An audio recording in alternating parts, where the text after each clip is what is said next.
reaction of phosphorus.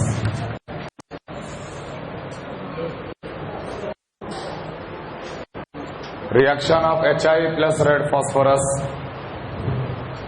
Reaction of Hi plus red phosphorus. Reaction of Hi. Reaction of Hi plus red phosphorus. तो ध्यान देना कि basically Hi plus red phosphorus जब लिया जाता है और हीट, जैसे इसको हीट हम लोग करते हैं, iodine plus 2H, 2 nascent atom of hydrogen release होता। ये प्रोसेस रिवर्सिबल है। इस रिवर्सिबल प्रोसेस को आगे खींचने के लिए आयोडीन को खत्म किया जाता है। आयोडीन को कौन खत्म करेगा? आयोडीन को रेड फॉस्फोरस रिएक्ट करके Pi3 बनते चले जाता और आयोडीन खत्म हुआ। आयोडीन खत्म होगा तो ये प्रोसेस आगे बढ़ेगा और नेसेंट एटम ऑफ हाइड्रोजन बनते चले जाएगा। ये of hydrogen is responsible for reducing. समझ में आ रहा? ये एक reducing agent. Hi plus red phosphorus is a very common reducing agent. It is a very common reducing agent. अब देखो, फिर हम लोग क्या करते हैं कि Pi3 बंद कर देना।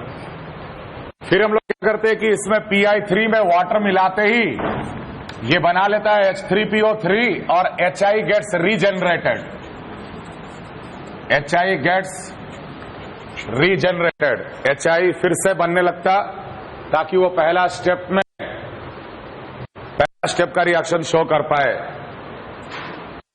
इक्विलिब्रियम को आगे बढ़ाने के लिए रेड फॉस्फोरस का इस्तेमाल किए ताकि आयोडीन के साथ रिएक्ट कर जाए, Pi3 बन जाए, नेसेंट एटम ऑफ H मिलते चला जाएगा, है ना। जैसे ही Pi3 मिला, वाटर मिला के तो फिर से Hi बन गया ताकि Hi लिया जा सके। हाँ,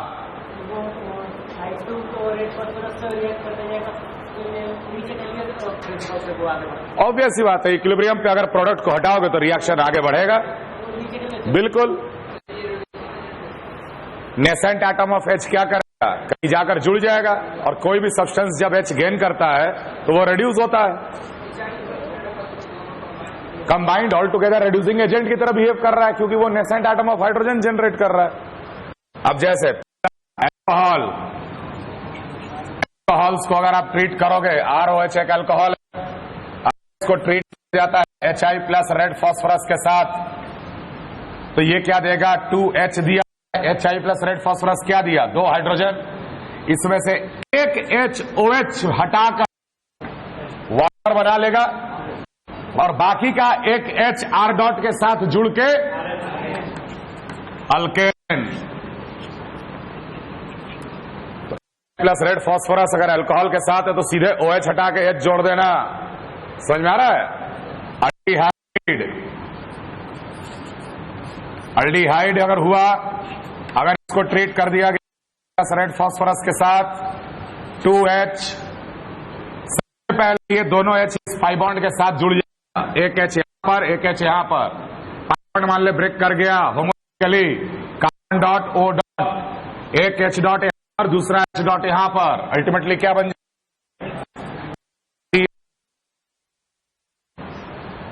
और जैसे अल्कोहल आगे रिएक्ट किया था वैसे ये भी और आगे रिएक्ट करेगा, फिर से आएगा 2H। रेड फॉस्फोरस तो कॉन्टिन्यूअस H देते जाएगा, एक HOH हटाएगा और दूसरा जाएगा। अल्टीमेटली क्या मिल गया? सर RCHO किस में कन्वर्ट हो जाता? RCH3 में। सिमिलरली कीटोन,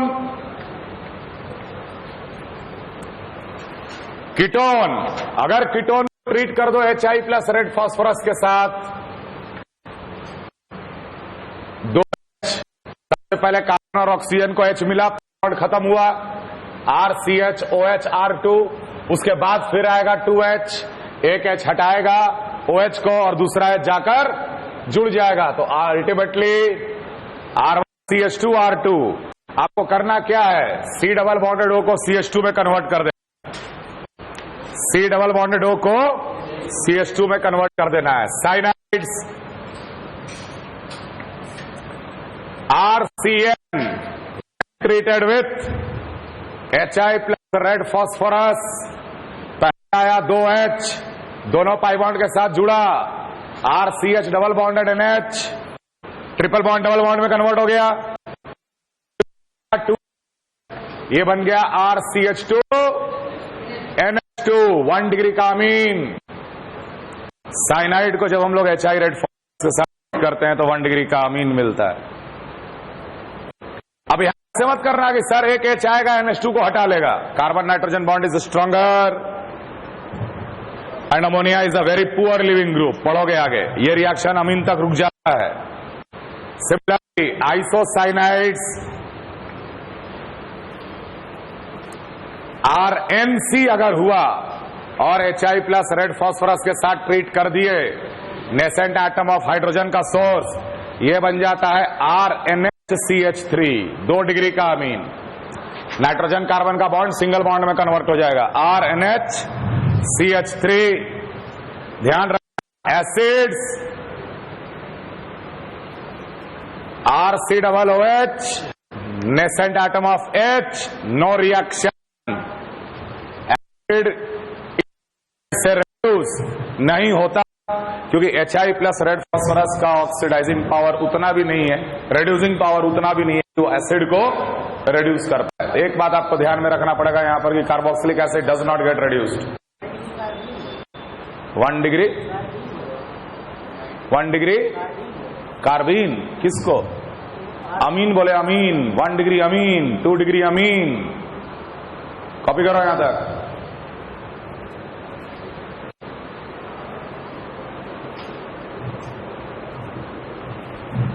इससे एक बहुत ही कॉमन सा क्वेश्चन फ्रेम किया जाता है कि CHO, CH3, HOH, OHH, HOH, HOH, इसको बोला जाता है डी ग्लूकोज।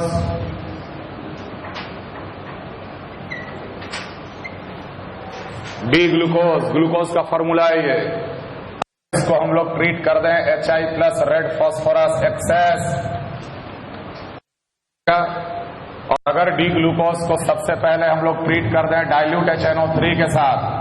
डाइल्यूट HNO3 एक ऑक्सीडाइजिंग एजेंट है, मिला लो A, फिर A को ट्रीट किए अगर हम लोग HI plus red phosphorus excess के साथ, तो क्या मिलेगा?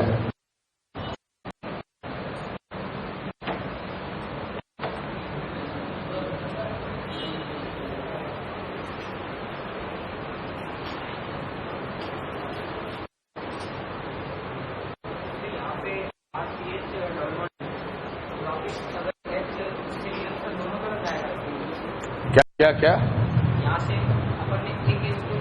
एक H इधर दिया, एक H इधर दिया, जरूरी है ना 2H आकर एक साथ जुड़ेगा ना, क्योंकि यहां अगर होमोलिसिस होगा तो कार्बन पे डॉट, नाइट्रोजन पे डॉट और 2H डॉट जुड़ गया।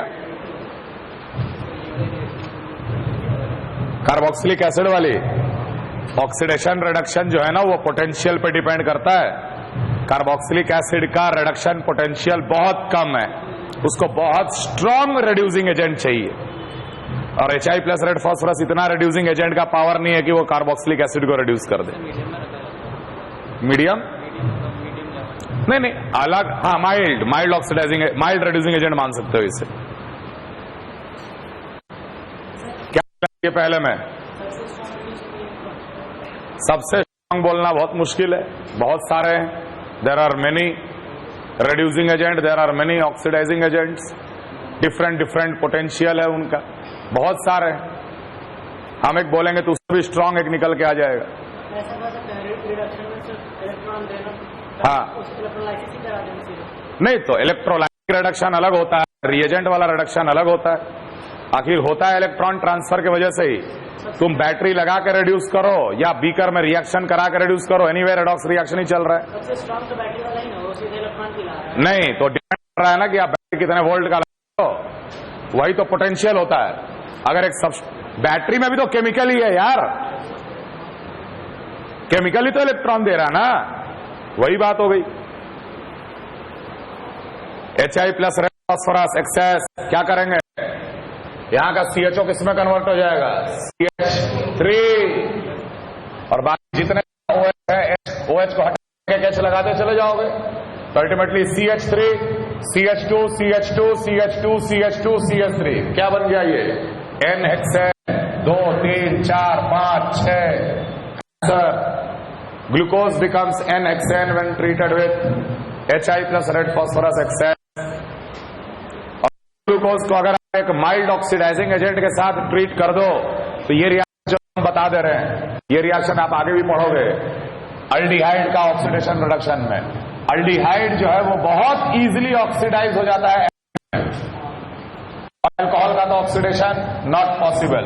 COOH CH3 HOH OH HOH OH oxidise हो जाता है HNO3 के प्रेजेंस में COOH में। अब इसका हम लोग HI फास्फोरस के साथ अगर ट्रीट करेंगे तो इसके ऊपर कोई फर्क नहीं पड़ेगा, एसिड के ऊपर कोई फर्क नहीं पड़ता। सारे H हटकर H लग जाएंगे। 1 2 3 4 5 6 कार्बन का carboxylic acid 2 3 4 5 6 double bonded OH hexanoic acid.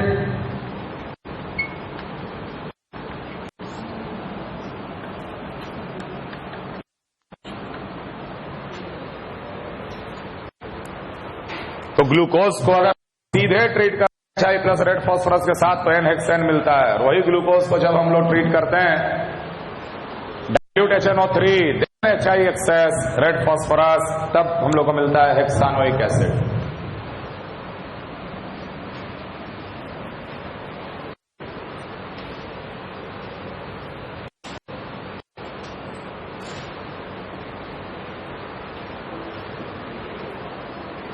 Clear? अगला रिएक्शन लिखो, बीकार्बो ऑक्साइड प्रोसेस। इसका नाम भी है ओकवुड प्रोसेस।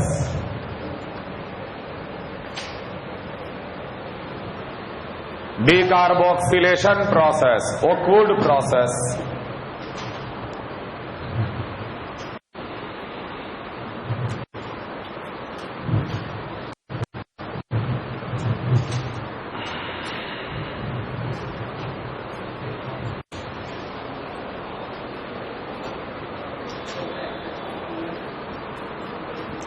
एक्सेस में इसलिए क्योंकि एक से ज्यादा OH है, सबको तो रिड्यूस करना है ना।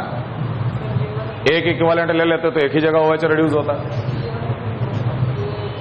वही तो बता रहे थे COOH का ऑक्सीजन रिडक्शन पोटेंशियल बहुत कम होता है। एसिड को कोई फर्क नहीं पड़ता है HI रेड फास्फोरस के साथ। डाइल्यूट कुछ नहीं हुआ। कैसा नहीं हुआ? CHO था पहले, COOH में चेंज हो गया, नहीं दिख रहा, कुछ नहीं हुआ। डीकार्बोक्सिलेशन प्रोसेस, किसी भी कार्बोक्सिलिक एसिड को एक लाइन में ध्यान रखना, जब से ट्रीट किया जाता है NaOH प्लस CaO मिक्सचर से, NaOH प्लस CaO का मिक्सचर से, इस मिक्सचर के साथ हीट किया जाए, इस मिक्सचर को बोला जाता है सोडा लाइम। जब किसी कार्बोक्सिलिक एसिड को soda lime NaOH plus CaO के मिक्सचर के साथ ट्रीट किया जाएगा तो आंसर होता है RH। आपको कुछ करना नहीं है, आपको बिल्कुल ऐसे इमेजिन करना है कि कार्बन डाइऑक्साइड निकल गया। कार्बन डाइऑक्साइड निकलना ही डीकार्बोक्सिलेशन प्रोसेस हो गया। CO2 निकल गया, RH बच गया, अल्केन मिलेगा। तो एक लाइन में ये रिएक्शन ध्यान रखना कि NaOH CO ही कार्बोक्सिलिक एसिड का CO2 निकाल देना है, H को जोड़ देना है R के साथ, RH। समझ में आ रहा बात? ठीक है। अब इसका मैकेनिज्म देखो। मैकेनिज्म कुछ ऐसा है कि RC double bonded OOH carboxylic acid ले लिए थे NaOH के साथ, मिक्सचर का NaOH। सबसे पहले इन दोनों के बीच में होगा एसिड बेस रिएक्शन, ये बनाएगा salt. RC double bonded OO minus Na plus plus of water, salt plus water, salt plus water. ठीक, ये सॉल्ट के साथ होगा reversible process RDS, rate determining step. इसमें होता यह है कि नेगेटिव चार्ज इंटरनल अटैक करके धीरे धीरे R- को बाहर निकाल देता है। यहां पर क्या बन जाएगा, pi bond, C double bonded O, double bonded O, CO2 बाहर निकल गया और साथ में क्या निकला, R-। ये बहुत धीरे धीरे ये प्रोसेस होता है।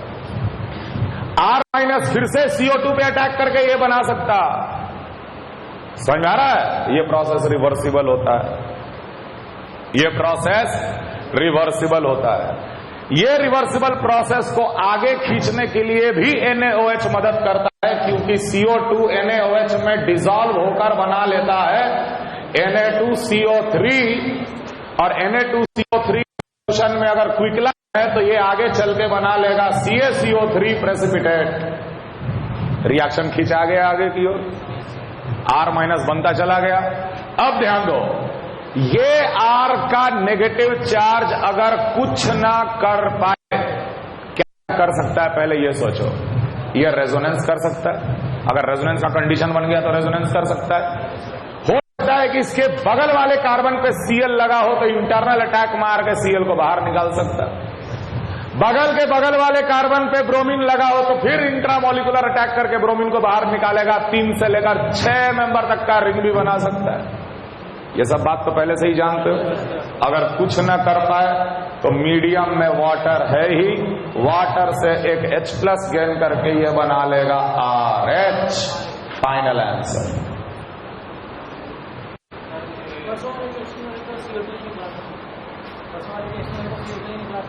हाँ, लेकिन R डॉट था साथ में। CO2 नहीं, तो वहां पे आगे फिर रिएक्शन में अल्कीन कपलिंग हो रहा है ना, कॉम्बिनेशन हो रहा है ऑलवेज इलेक्ट्रोलिसिस में।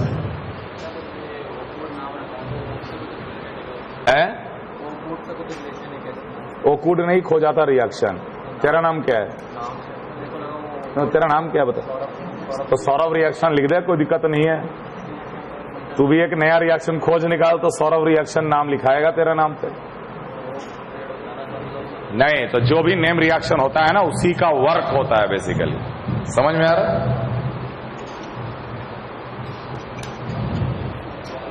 डीकार्बोक्सिलेशन प्रोसेस समझ में आ रहा है? आपको सबसे पहले क्या करना है, COH हटाकर नेगेटिव चार्ज बना लेना। ठीक, चेक करना कि नेगेटिव चार्ज कुछ कर पा रहा है कि नहीं। अगर कुछ नहीं तो सीधे हाइड्रोजन देके RH बना देना। अगर वो नेगेटिव चार्ज रेजोनेंस अगर कर सकता है तो रेजोनेंस करके इधर उधर भी ले जाएंगे, उसके बाद H देंगे। समझ में आ रहा है ना बात? RDS क्या होता है? Rate determining step. Rate determining step slowest step, rate determining step. ये स्टेप जितना फास्ट होगा ओवरऑल रिएक्शन उतना फास्ट होगा। अब ये RDS फास्ट कब होगा? जब ये बहुत ज्यादा स्टेबल बने, क्योंकि ये RDS में ही तो बन रहा है। अगर कम स्टेबल वाला बन रहा है तो और धीरे हो जाएगा, अगर ज्यादा स्टेबल वाला बन रहा है तो फास्ट हो जाएगा। इसीलिए हम लोग लिख देते हैं कि rate of decarboxylation, rate of decarboxylation is directly proportional to the stability of the carbon ion formed in the RDS. Carbon ion formed in the RDS.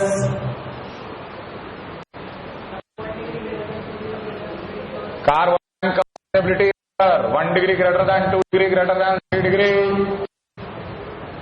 तो इस पे सबसे पहले का सवाल ये फ्रेम होता है कि arrange the following in the rate of decarboxylation.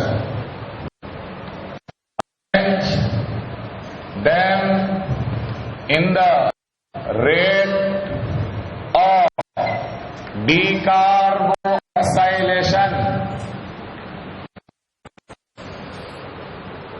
मान लो पहला दिए COH double bonded OH, C triple bonded C double OH।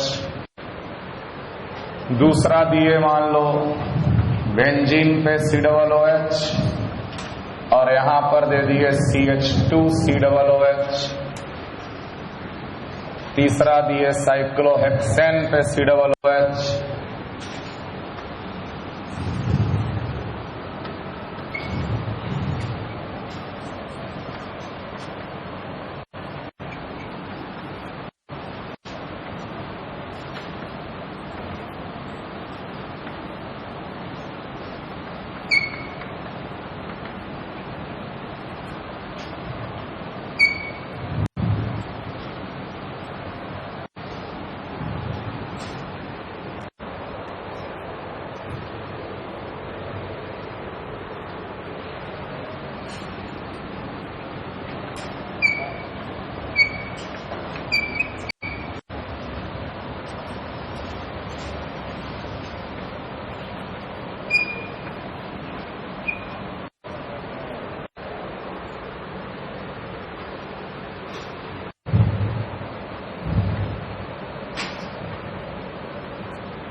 Arrange the following in the rate of decarboxylation process. तो इनडायरेक्टली ये GOC है। हर जगह आपको नेगेटिव चार्ज बनाना है और नेगेटिव चार्ज की स्टेबिलिटी चेक करनी है।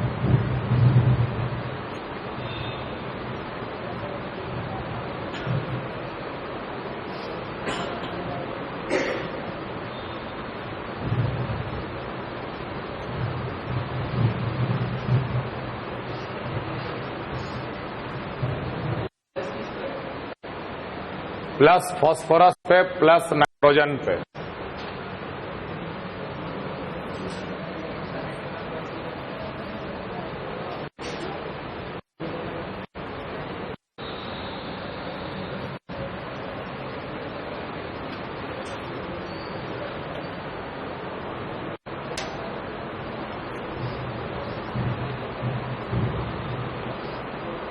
चलो बताओ पहले में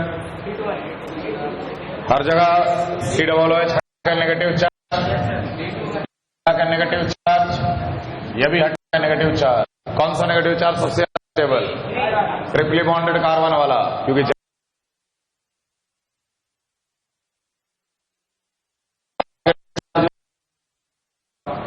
मोर इलेक्ट्रोनेगेटिव। तो सबसे ज्यादा अगर ये है तो ये हो गया रेट ऑफ द कार्बन। ये हटाएंगे तो बेंजीन के कार्बन पर नेगेटिव चार्ज आएगा। ये अगर हटाएंगे तो यहां पर नेगेटिव चार्ज आएगा। ये हटाएंगे तो सिंपल ये कार्बन चेन पे आएगा नेगेटिव चार्ज। ऑब्वियसली ये sp3 hybridised carbon, sp2 hybridised carbon क्योंकि नेगेटिव रेजोनेंस में है। ये sp2 हाइब्रिडाइज्ड कार्बन, ये sp2, ये sp3। ऑब्वियसली ये दोनों जो होगा वो उससे ज्यादा स्टेबल होगा और रेट ऑफ डीकार्बोक्सिलेशन भी इधर ज्यादा आएगा, क्योंकि यहां इसका ज्यादा है ना कार्बन पे, तो ज्यादा इलेक्ट्रोनेगेटिव कार्बन पे ज्यादा स्टेबल नेगेटिव चार्ज।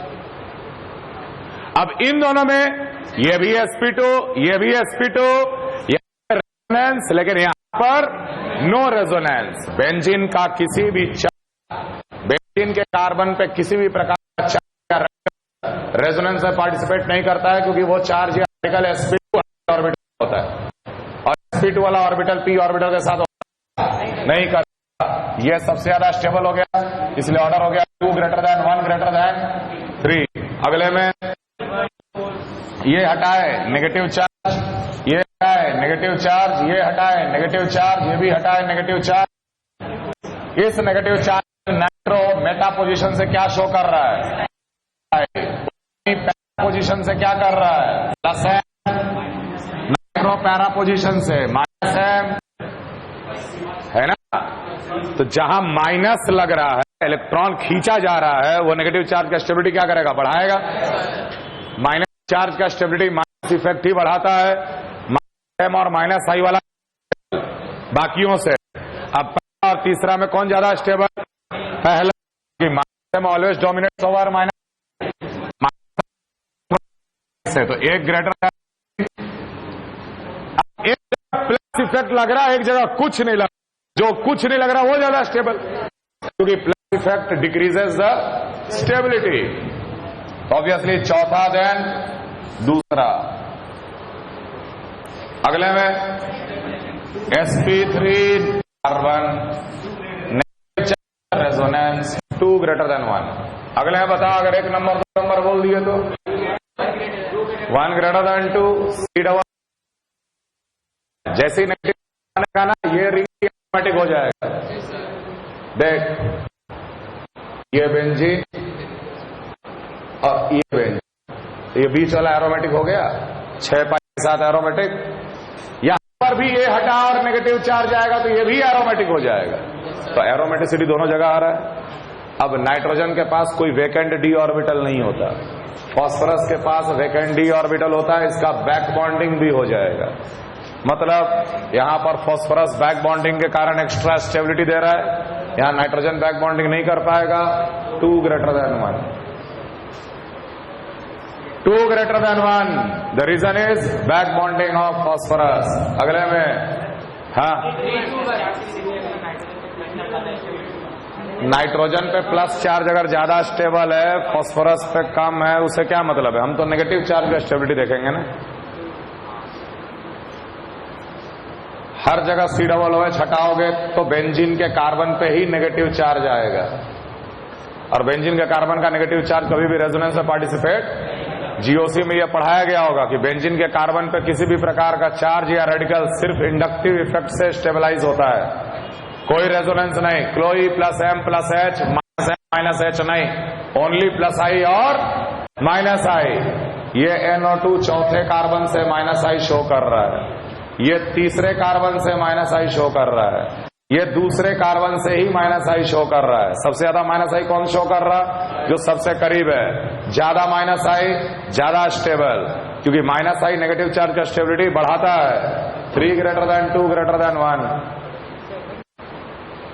नाइट्रो का माइनस एम और ये सब मत ले लेना, यहां पे कोई एम इफेक्ट नहीं। अगर तुम्हारा रेफरेंस रेजोनेंस में पार्टिसिपेट नहीं कर रहा है तो किसी प्रकार का दूसरा रेजोनेंस भी उसको इफेक्ट नहीं करेगा, सिर्फ इंडक्टिव इफेक्ट ही इफेक्ट करेगा। फिर से का बात नहीं है, पढ़ाई लिखाई थोड़ा सीरियसली होना चाहिए। sp2 हाइब्रिड ऑर्बिटल, रेजोनेंस में कौन आता है? p orbital. मान लो नाइट्रो ग्रुप बेंजीन के साथ रेजोनेंस कर रहा है तो पॉजिटिव चार्ज क्रिएट हो रहा है, लेकिन यहां पॉजिटिव आएगा तो p ऑर्बिटल में होगा ना। क्या ये ओवरलैप मार पाएगा? ओवरलैप नहीं हुआ मतलब कि इसके ऊपर एम इफेक्ट नहीं लगा, सीधा बात है। तो जो चीज, जो रेफरेंस, जो चीज रेजोनेंस में भाग नहीं लेता उसको दूसरे का रेजोनेंस भी फर्क समझ में आ रहा है। ये नेगेटिव चार्ज और ये नेगेटिव चार्ज में अंतर को समझो। Nitro group minus M show करता है, माइनस एम के कारण प्लस यहां करेगा, यहां करेगा और यहां भी करेगा। यहां नाइट्रो ग्रुप प्लस प्लस और प्लस, यहां का प्लस चार्ज कौन से ऑर्बिटल में आएगा? p ऑर्बिटल में आएगा ना रे। ये तो पता है ना कि ये भी नहीं पता है, ये पता है ना, तभी तो रेजोनेंस हो रहा है। ये p ऑर्बिटल में, और ये नेगेटिव चार्ज भी रेजोनेंस कर रहा है बेंजीन के साथ, तो ये भी p ऑर्बिटल में। जैसे ही p में पॉजिटिव, p में नेगेटिव, तुरंत ओवरलैप हुआ, सब चार्ज खत्म, मीजोमेरिक इफेक्ट लग गया इसके ऊपर नाइट्रो का। और यहां का p ऑर्बिटल में दोनों तो एक दूसरे के परपेंडिकुलर है, वही बोल। अब चूंकि नेगेटिव चार्ज रेजोनेंस में भाग ले रहा था, इसलिए दूसरे का रेजोनेंस भी उसको इफेक्ट कर रहा था। ये रेजोनेंस में जा नहीं रहा, इसलिए दूसरे का रेजोनेंस उसको फर्क ही नहीं ला रहा है। बेंजीन के कारण सिर्फ माइनस आई या प्लस आई ही इफेक्ट कर सकते हैं, बाकी और कुछ नहीं। समझ में आया? अगला बताओ। सेकंड से ज्यादा क्यों? अबे माइनस एम लगाना ही नहीं है, बार बार बोल। हाँ, NO2 NO2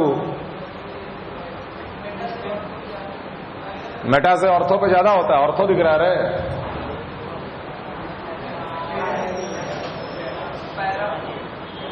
पढ़ाई लिखाई करने के बाद ये बता, ये हटाए तो नेगेटिव चार्ज एंटी एरोमेटिक, यहां नेगेटिव चार्ज एरोमेटिक, वो तो कभी डिकार्बोक्सिलेट होगा ही नहीं। कंप्लीट द फॉलोइंग, ये तो रेट का ऑर्डर था।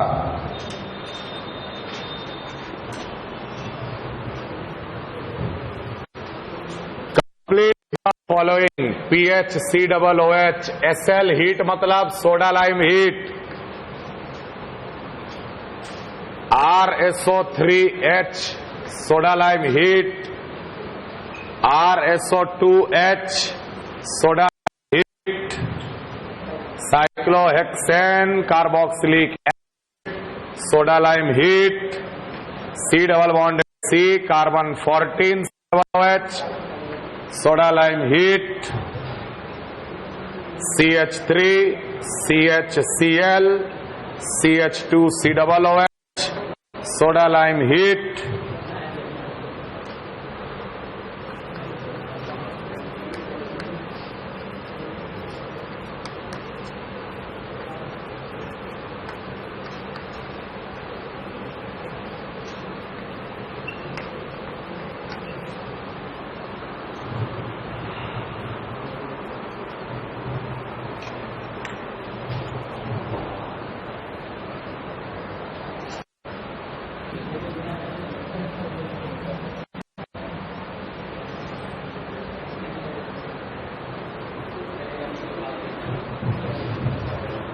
बताओ पहला सीधे बेंजीन PHH, जैसे CO2 गैस निकल रहा था वैसे ही SO3 गैस निकल जाएगा।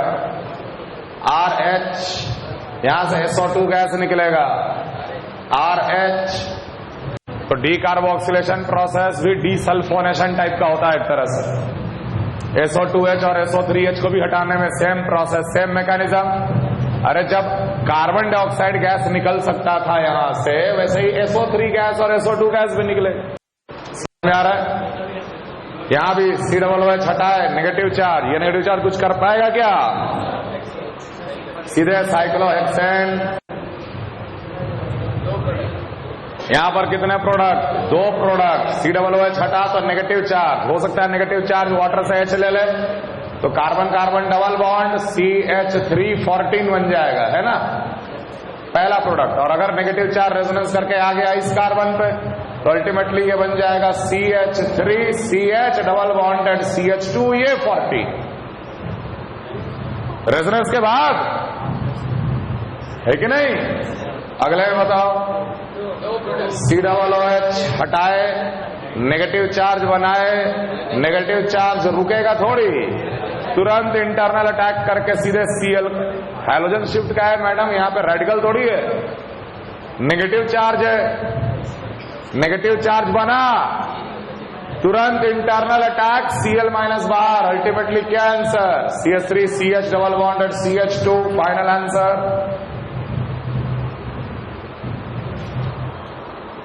अगर बगल के ही कार्बन पे हेलोजन है तो इंटरनल अटैक पाई बॉन्ड बना देगा, अगर दूर में अगर कोई Cl है तो रिंग बनाएगा। जैसे अगला COOH, अरे एक ही product, intramolecular reactions are always faster than inter. ये दूसरे से एच लेने के बजाय तुरंत इंट्रामोलिकुलरली अटैक मारेगा। रिंग साइक्लोप्रोपेन, यहां पर भी COOH हटा है, नेगेटिव चार्ज बना है, यह नेगेटिव चार्ज अटैक मार के ब्रोमीन को बाहर निकाल दिया। 6 का बाईसाइक्लो, ये जोड़ दोगे ऐसे, इधर भी 6 मेंबर का रिंग, इधर भी 6 मेंबर का रिंग, अल्टीमेटली 6 का बाईसाइक्लो। पिछले क्लास में भी ऐसा सवाल था कोलवेज इलेक्ट्रोलिसिस में। क्यों ROH होगा? अपने मन से थोड़ी करना है। SO3 गैस निकल जाएगा तो RH बचेगा ना। CO2 निकाल रहे थे तो SO2 निकाले। अल्टीमेट आदमी SO3 निकला बाहर। RS double bonded OO minus था, SO2 निकलेगा बाहर।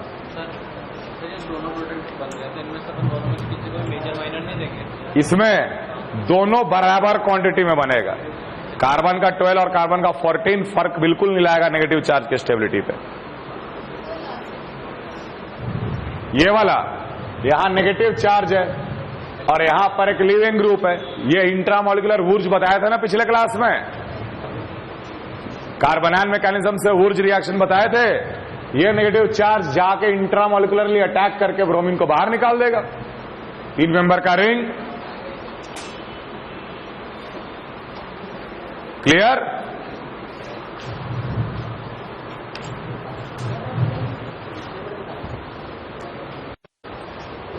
एक और रिएक्शन लिखो, alkanes from Grignard reagent.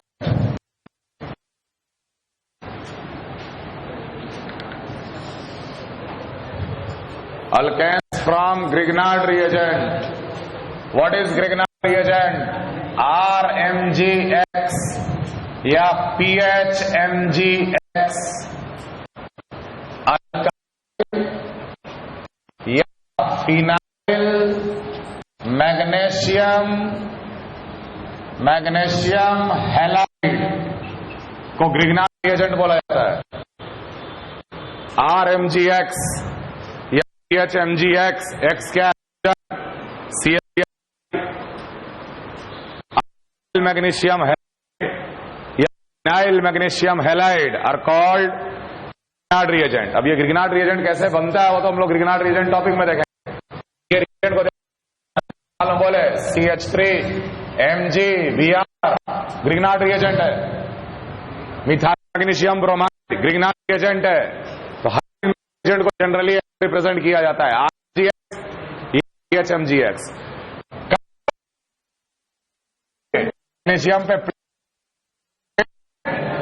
Magnesium पे प्लस है और कार्बन पे कार्बन का माइनस, बहुत ही strong base plus strong nucleophile, दोनों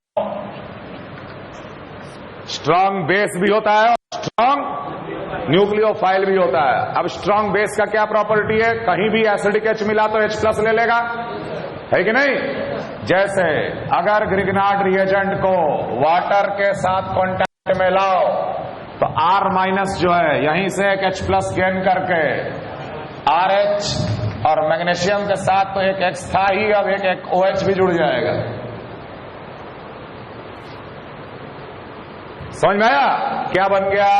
अल्केन। सिमिलरली अगर इसके सामने D2O आया, R बॉन्डेड टू D, अगर इसके सामने अल्कोहल आया तो अल्कोहल का हाइड्रोजन भी तो ऑक्सीजन के साथ जुड़ा है, एसिडिक है, R-H बनाएगा RH। साथ वाला जो प्रोडक्ट है वो इंपॉर्टेंट नहीं है, जैसे यहां लिखने Mg बच गया। कोई भी एसिडिक सब्सटेंस अगर इस Cl आया बनाएगा RH। अगर इसके सामने RC ट्रिपल बॉन्डेड CH आया तो आपको पता है कि टर्मिनल एसिडिक होता है, R-H निकाल लेगा, यहां भी बनाएगा RH। RMgX plus ammonia, hydrogen भी एसिडिक H। कोई भी हाइड्रोजन अगर FOH N sulphur phosphorus ClBrI के साथ अगर जुड़ा हुआ है, वो सब हाइड्रोजन एसिडिक होता है। वो हाइड्रोजन को ये ग्रिग्नार्ड रिएजेंट का R जो हटाएगा ही हटाएगा। अमोनिया या प्राइमरी अमीन आए, RNH2 भी अगर आया तो RH ही बनाएगा। अगर इसके सामने अमाइड भी अगर आया तो अमाइड भी नाइट्रोजन के साथ हाइड्रोजन है, RH ही बनाएगा। साथ में क्या बनेगा, Mg के साथ X था और यहां से एक H+ निकल गया तो NH बच गया, NHC डबल बॉन्डेड OR। खैर मेन चीज क्या है, अल्केन का बनना।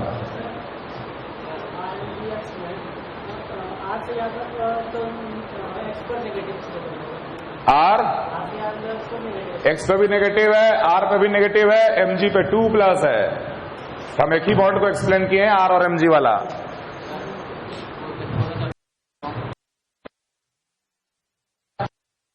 अगर हम बोल रहे हैं कि CH3 पे नेगेटिव चार्ज है, H+ दो बनेगा, वेरी वेरी स्ट्रॉन्ग।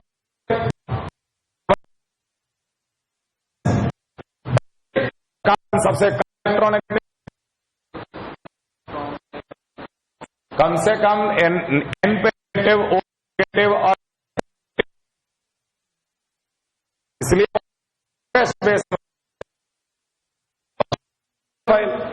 कम इलेक्ट्रोनेगेटिव है, आसानी से लोन पेयर दूसरे को देगा बॉन्डिंग में।